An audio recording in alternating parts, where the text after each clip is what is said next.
Right, hello and welcome back to a new video. Now, today I'm going to be doing Nightmare on Elm Street 2, Freddy's Revenge review. So, it's not a good film. That's how I'm just going to start this review off. It's not a good film at all. There's pretty much nothing I can talk about that's good, apart from maybe one scene that is so stupid, it's funny. But other than that, this film is just, in a word, boring. It's also stupid, very stupid, and I can't talk as much about this one as I could the first one, just because of how irrelevant really it is to the rest of the franchise, but I will be talking quite a lot about the third one, like I did the first one, whereas this one is just going to be a shortish review. So, to start off with, this one is set 5 years after Nancy's story in The Nightmare on Elm Street, and it revolves around this guy called Jesse, who's pretty much just a normal kind of guy, and his parents, he moves into the house, I think. It was yesterday when I watched it, and it's so just irrelevant that it's actually hard to remember what even happens. So he goes back to he's just moved in to Nancy's house from the first film, and instead of Freddy Krueger haunting him in his dreams, which he kind of does in some parts, he's turning into Freddy Krueger. Freddy Krueger wants to use him to basically kill more people, because there's not as many people whose parents killed him in the first film. So he's kind of turning into him, and although it kind of sounds kind of cool for a separate film, it doesn't really sound that good for a Nightmare on Elm Street film. The concept could have been pretty cool, like he's losing his grip on reality, and type of things. He can't tell us like what if it's a dream or not and stuff like that. But no, they kind of just ruin it because of the stupidness and the overall just weirdness of the film. There is a scene, it's quite stupid but quite funny, where they tie some guy up naked and just start kind of whipping him until he dies, but he doesn't whip him like on the back or anything. He just whips him like right there in the open, down below, until he dies, and it's really awkward to watch. It's just kind of one of those scenes where you're like, okay then. But that's probably the most enjoyable part of the film, just because of how weird it is. So if you wanted to see something from this film, don't watch the entire film, just literally go to YouTube and search that scene. It's probably better than just watching the entire film. But other than that, this film has nothing to do with the rest of the movies. I've seen the first 6. The only one I haven't seen is Wes Craven's New Nightmare, which I have. I'm going to watch it soon. But I watched the first 6, and this one has nothing to do with any of the others. None of the characters feature in the other ones.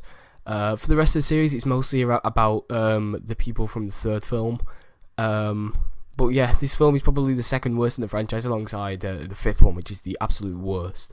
6th one was so bad it was kind of okay, because it was just stupid and silly and funny in certain parts. But yeah, this one's probably one of the worst ones, just because it had no real enjoyment in it at all. Music was terrible. I didn't care about any of the characters whatsoever, apart from maybe the main guy a tiny bit at parts, because his acting kind of like goes from okay to terrible back to okay throughout the film. And they also throw away all the rules and laws that they made in the first film, so Freddy Krueger can come into the real world now for some reason and take over possessed people. I don't really know why. They don't fully go into an explanation. It's kind of stupid. It's a stupid film with a very okay premise that could have been good, but it just wasn't executed well at all. The acting in it sucked. Again, the music sucked. The scenes were boring. There was nothing really happened in any of it apart from like 3 scenes, one of which was the whipping scene in the showers. It was really weird, and then the first and very final scene were really weird too. The last scene could have been good, but it wasn't. So now I'm going to talk a little bit about the spoilers for the end of the film. And this is basically once Jesse has become Freddy Krueger and he looks like him and stuff, and his girlfriend chases him to like this place. I think it's the boiler room, but I can't be sure. She kisses him and he comes back as normal, which is kind of like the most cliched ending, alongside the title, which is Freddy's Revenge, which is stupid as well.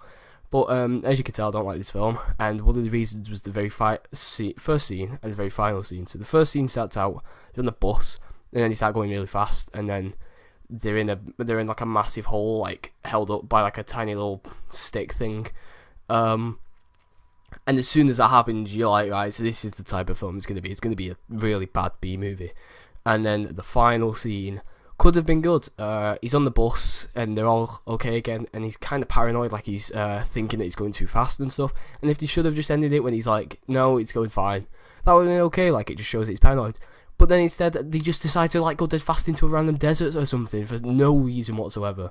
So yeah, it is a really stupid film with one fairly funny scene. But other than that, don't watch the film. It has nothing to do with the rest of them. It doesn't need to be in the series. You could easily watch the first one, the third one, and if you want to do the rest of them without watching the second one and miss nothing whatsoever. The logic in this one just doesn't make sense, and it isn't apparent in the other films either. The characters suck.